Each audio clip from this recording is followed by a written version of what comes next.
Banyak peserta P3K Pranata Komputer yang tidak lolos passing grade. Bahkan di beberapa instansi ada yang sampai kosong formasinya karena tidak ada yang lolos passing grade sama sekali. Terus apakah nantinya menggunakan sistem perankingan atau malah dikosongkan begitu saja?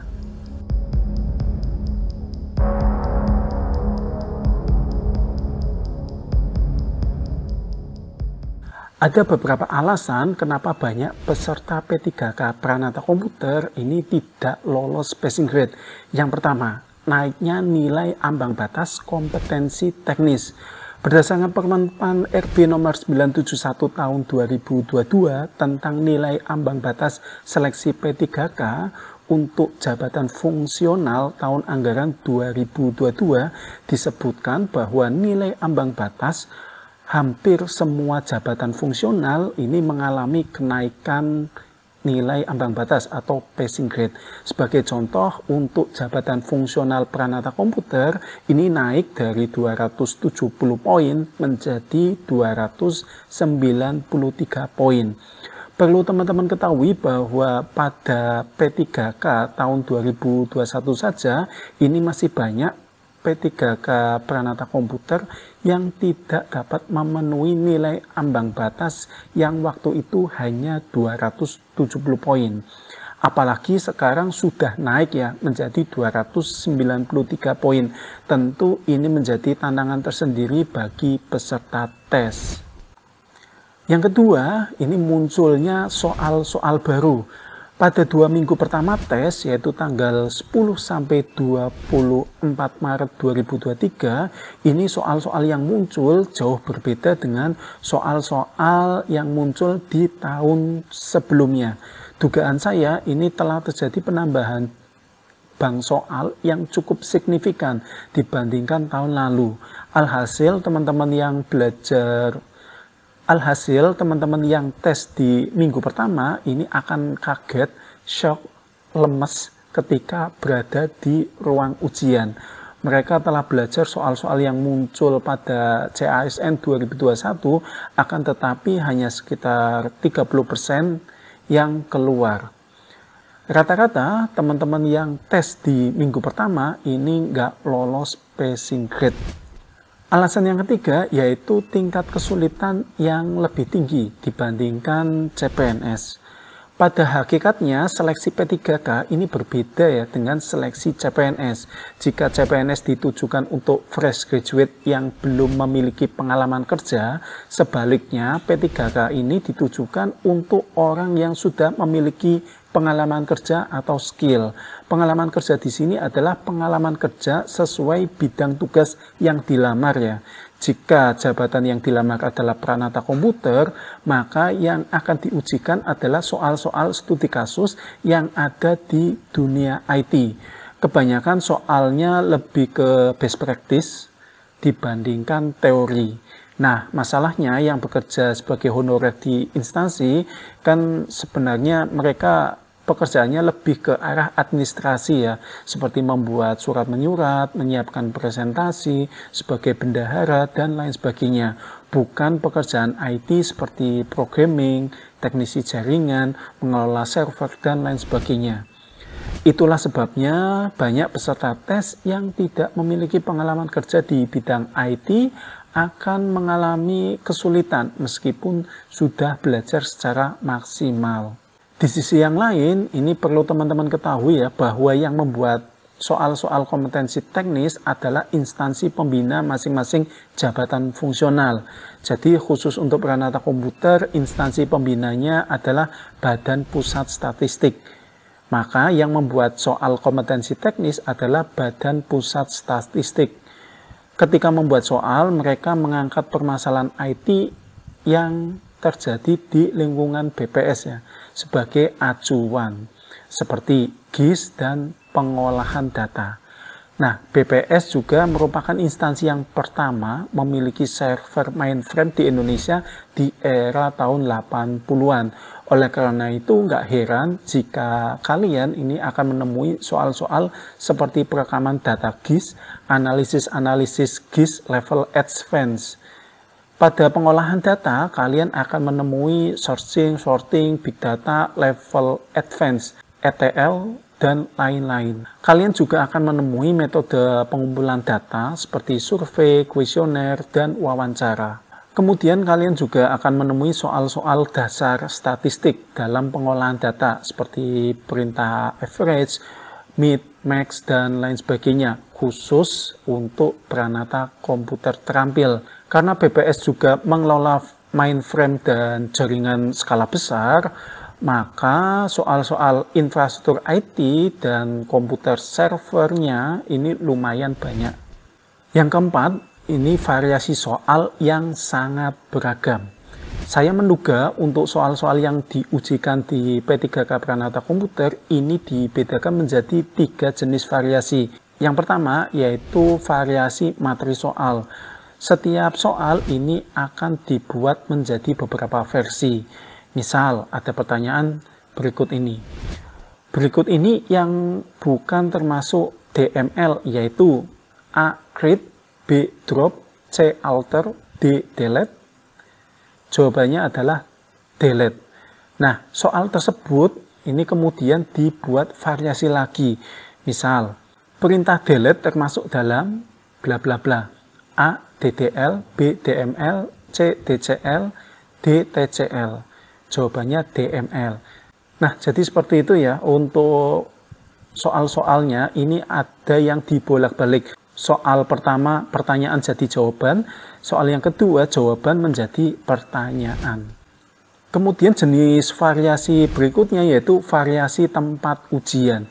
Nah, saya menduga setiap titik lokasi ujian ini dikelompokkan menjadi beberapa zona.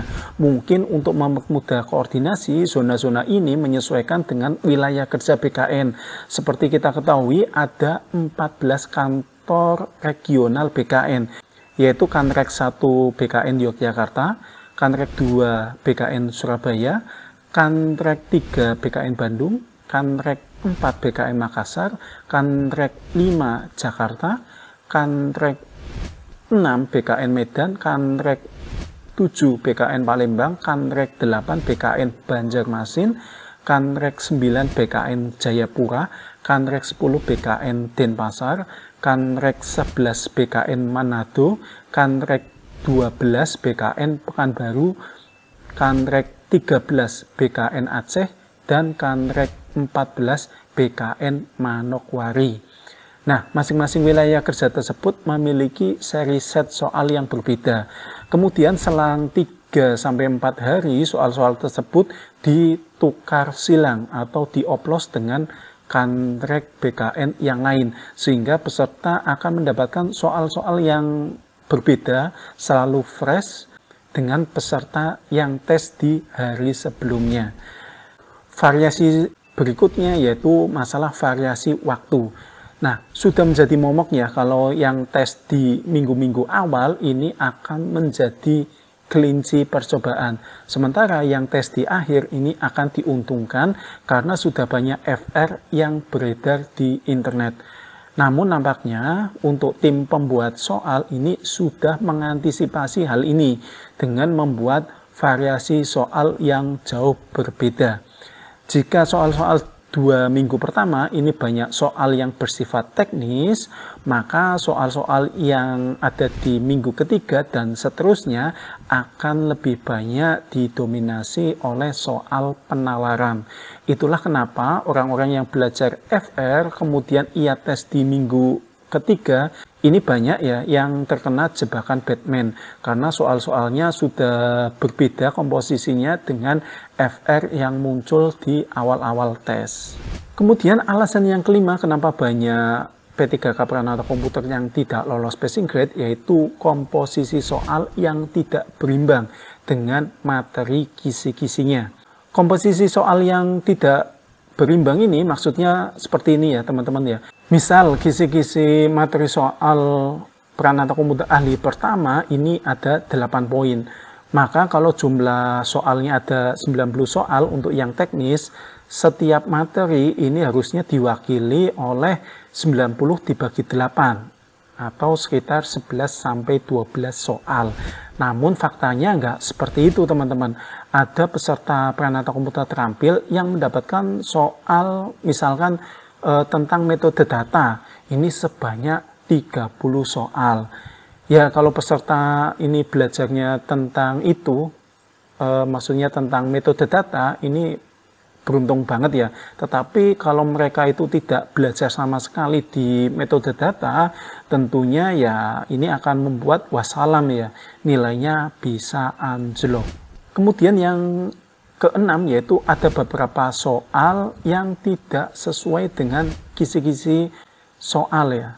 Ada beberapa soal yang di luar yang tidak sesuai dengan kisi-kisi materi. Sebagai contoh, di kisi-kisi soal itu tidak ada desain grafis. Namun faktanya ada soal tentang desain grafis yang keluar. Kemudian ada juga teman-teman yang mendapatkan soal tentang retensi arsip. Padahal soal tersebut lebih cocok ke arsip Paris. Kemudian ada juga soal tentang analisis SWOT. Nah, ini analisis SWOT ini sebenarnya lebih cocok untuk teman-teman yang melamar di analis kebijakan. Kemudian ada juga soal tentang pengadaan barang dan jasa, tentang spesifikasi barang. Nah, ini kurang relevan ya dengan Pranata Komputer yang lebih cenderung ke bidang IT. Nah, kalau kejadiannya sudah banyak yang gugur, tidak lolos passing grade, apakah ada kebijakan lain, Mas? Kalau berkaca pada seleksi P3K 2021 kemarin, ini peserta yang dinyatakan tidak lolos passing grade, maka tetap tidak akan lolos P3K ya, meskipun dia menduduki ranking pertama di formasinya. Kemudian untuk formasi tersebut akan tetap kosong. Apakah formasi yang kosong tersebut akan diusulkan di P3K atau CPNS 2003 nanti? Kalau CPNS atau P3K 2023 ini dibuka di bulan Juni 2023, maka besar kemungkinan formasi P3K yang masih kosong di P3K 2022 ini tidak akan dibuka kembali di P3K atau CPNS 2023. Kenapa, Mas? Karena masih menggunakan data usulan yang lama, di mana setiap formasi yang diusulkan di 2022 ini dianggap sudah terisi. Beda ceritanya jika P3K atau CPNS 2023 ini dibuka di akhir tahun 2023, sehingga instansi ini diberikan kesempatan untuk mengusulkan kembali formasi yang kosong yang belum terisi pada seleksi P3K 2022 kemarin. Jadi kalau saya sih harapannya untuk CPNS atau P3K 2023 ini dibuka di akhir tahun saja agar formasi yang dibuka ini lebih banyak. Nah, kemudian muncul petisi online di internet ya, yang mengusulkan agar pemerintah bisa menurunkan nilai passing grade sebesar 30% atau menggunakan sistem perankingan, sehingga biar formasi yang kosong ini bisa diisi oleh peserta yang sudah tes. Nah, di sini situsnya teman-teman bisa mengunjungi di ceng.org. Di sini kebijakan untuk P3K teknis bagi yang tidak lolos passing grade. Nah, di sini ada pengantarnya. Ini yang bikin Lens LVH ya. Nah, kita nggak tahu ini siapa. Di sini sejak diselenggarakan seleksi CPNS 2017 hingga P3K 2022 oleh BKN, prioritas pemerintah selalu diperuntukkan bagi lulusan guru dan tenaga kesehatan.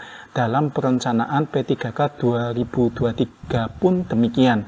Guru dan tenaga kesehatan ini diberikan kuota yang cukup besar setiap tahun, walau tidak lulus dalam seleksi CPNS atau P3K dan kuota formasinya hangus.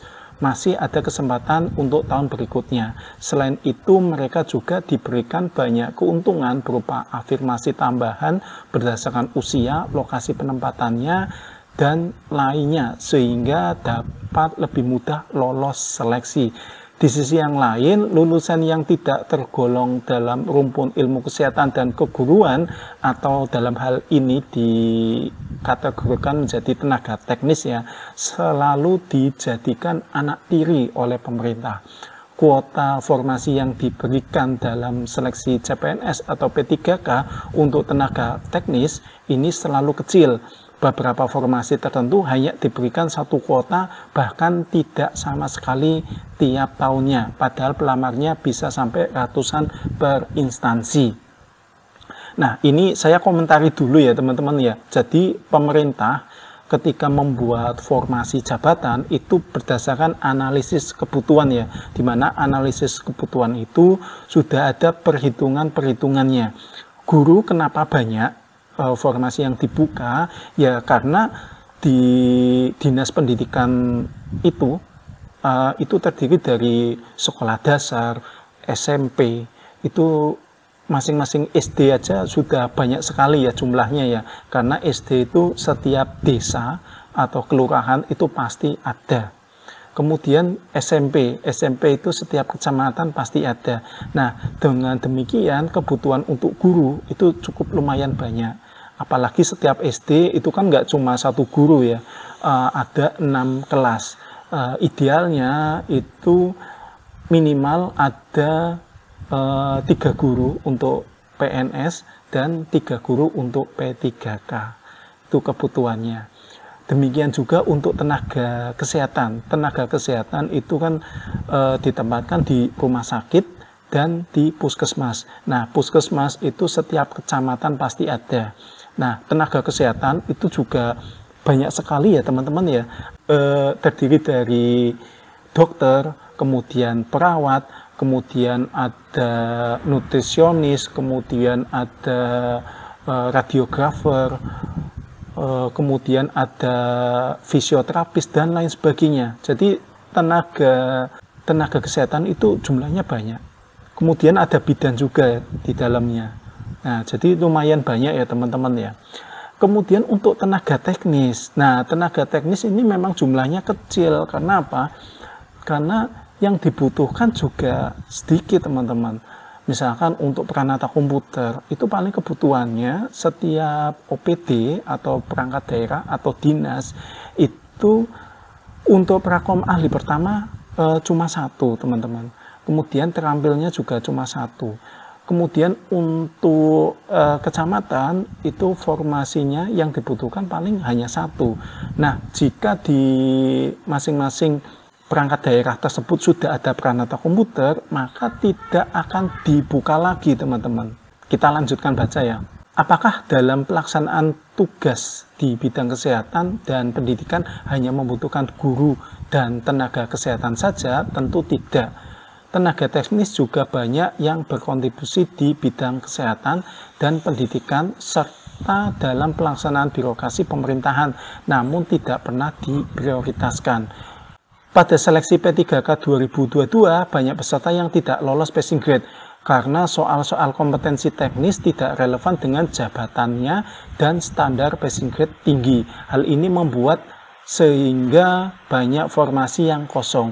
Di beberapa lokasi ujian dan formasi jabatan juga mengalami hal serupa. Selain itu, afirmasi tambahan hanya diberikan untuk 30 formasi saja pada seleksi P3K 2022 sesuai Kepmenpan RB nomor 970 tahun 2022, dan persyaratannya untuk mendapatkan afirmasi tersebut dinilai tidak adil karena rata-rata membutuhkan sertifikat kompetensi dari kementerian dan lembaga tertentu saja. Beberapa instansi yang menyelenggarakan seleksi tambahan memberi peluang sehingga peserta yang tidak lolos passing grade masih dapat berjuang untuk formasi yang ada. Namun bagi instansi yang tidak menyelenggarakan seleksi tambahan, maka kuota yang ada akan kosong begitu saja, tidak ada yang lolos passing grade. Oleh karena itu, kami meminta kepada Bapak Ibu pemangku kepentingan, terutama Menteri Pan-RB, agar memberikan kebijakan bagi kami yang tidak lolos passing grade, agar kuota P3K teknis tidak terbuang sia-sia. Adapun opsi kebijakan yang kami tawarkan sebagai solusi yaitu opsi yang pertama, ini memberlakukan sistem ranking untuk peserta yang tidak lolos passing grade. Peserta yang sudah lolos passing grade tetap menjadi prioritas utama untuk kuota formasi yang tersedia. Syarat penambahan untuk perankingan agar dapat menyaring peserta yang kompeten dan berkualitas saja yang masuk perankingan. Yang pertama, lolos passing grade untuk soal kompetensi manajerial, sosial, kultural, dan wawancara, hanya tidak lolos pada soal kompetensi teknis. Kemudian yang kedua, nilai kumulatif keseluruhan yang dimiliki peserta ini tidak boleh kurang dari total kumulatif passing grade terendah yaitu 334. Didapatkan dari standar passing grade paling kecil untuk kompetensi teknis yaitu 180 ditambah dengan passing grade dari gabungan kompetensi manajerial dan sosial kultural yaitu 130 dan ditambahkan dengan nilai passing grade untuk wawancara yaitu 24. Opsi kedua ini melakukan penurunan passing grade sebanyak 30%. Contohnya passing grade untuk peranata komputer ahli atau terampil adanya 293 sehingga jika diturunkan 30% ini menjadi 205. Semoga petisi ini dapat didengarkan oleh Bapak Presiden RI, Menteri Pan-RB, dan DPR RI. Dukungan petisi ini dengan tagar kebijakan P3K teknis 2022 agar suara kita dapat didengar oleh pemangku kepentingan di Indonesia. Nah, ini saya menduga untuk P3K ini yang membuat adalah peserta P3K ya, mungkin peranata komputer ya, yang nilai passing grade-nya cukup lumayan besar, sementara untuk meraih itu agak repot teman-teman dari soal-soalnya. Nah, dari sini petisi yang sudah ditandatangani ini ada 2.784. Nah, ini nanti bisa mendekati ke 5.000 ya. Jadi dari hari ke hari ini sudah sekitar 500-an teman-teman setiap harinya. Nah, ini komentarnya cukup beragam teman-teman.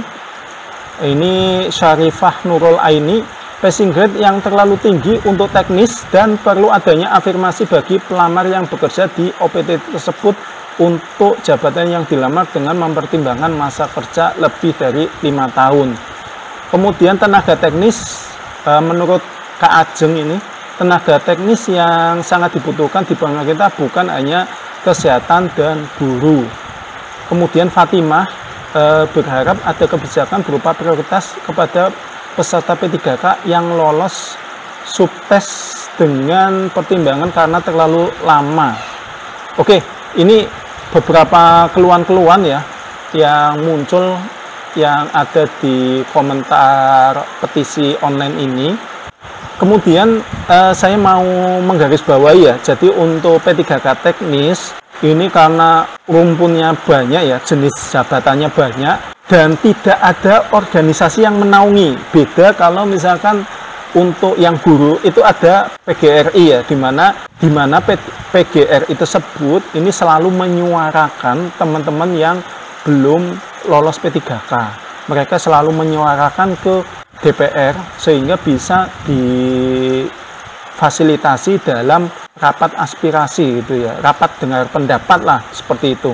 Kemudian untuk yang tenaga kesehatan ini dari Kemenkesnya sendiri ini bisa memfasilitasi hal tersebut, sehingga waktu dulu ini pernah untuk yang CPNS bidan di mana usianya itu rata-rata 35 tahun ke atas ya, dan setelah mengajukan ke Dewan waktu itu di tahun 2018 ya, dan di ACC teman-teman. Jadi usia yang 35 ke atas itu di ACC dengan alasan karena bidan-bidan yang telah mengabdi terutama di daerah terpencil ini harusnya bisa diangkat. Nah, bagaimana dengan nasib yang P3K teknis ini? Tentunya tidak ada organisasi yang menaungi ya teman-teman ya. Oleh karena itu ya silakan aja kalau misalkan teman-teman mau mengisi petisi online ini, dan saya tidak berafiliasi ya teman-teman ya di dalam petisi online ini. Nah, kemudian pandangan saya tentang petisi online ini seperti apa, Mas? Nah, kalau saya sendiri, teman-teman, petisi online ini bagus ya, teman-teman ya. Tetapi kalau menggunakan sistem rankingan, saya kurang setuju, teman-teman. Karena apa? Karena yang namanya pemerintah membuka P3K teknis ini harusnya ada standar kompetensi teknis yang harus terlewati. Nah, standar kompetensi ini bertujuan agar menghasilkan atau dapat menyaring peserta yang memiliki nilai kompetensi yang cukup baik, teman-teman. Nah, masalahnya di sini adalah nilai kompetensi atau passing grade-nya yang terlalu tinggi. Nah, kalau menurut saya lebih baik standar kompetensi ini yang terlalu tinggi tersebut 293 diturunkan menjadi 270 atau dikembalikan seperti semula, teman-teman. Sehingga apa? Sehingga banyak yang tadinya formasi yang kosong ini bisa terisi. Nah, kalau standar kompetensi di bawah 270 menurut saya ini belum mencerminkan kompetensi yang sesungguhnya, teman-teman. Karena apa? Karena di era teknologi sekarang ini dibutuhkan sekali orang-orang yang punya pemikiran yang cerdas dalam menyelesaikan masalah di bidang IT. Oke, sekian dulu yang bisa saya sampaikan. Jangan lupa klik like, subscribe, dan like video ini jika kalian suka dengan video ini, dan share video ini ke sosial media kalian. Saya berharap semoga aspirasi teman-teman semuanya bisa didengar oleh wakil rakyat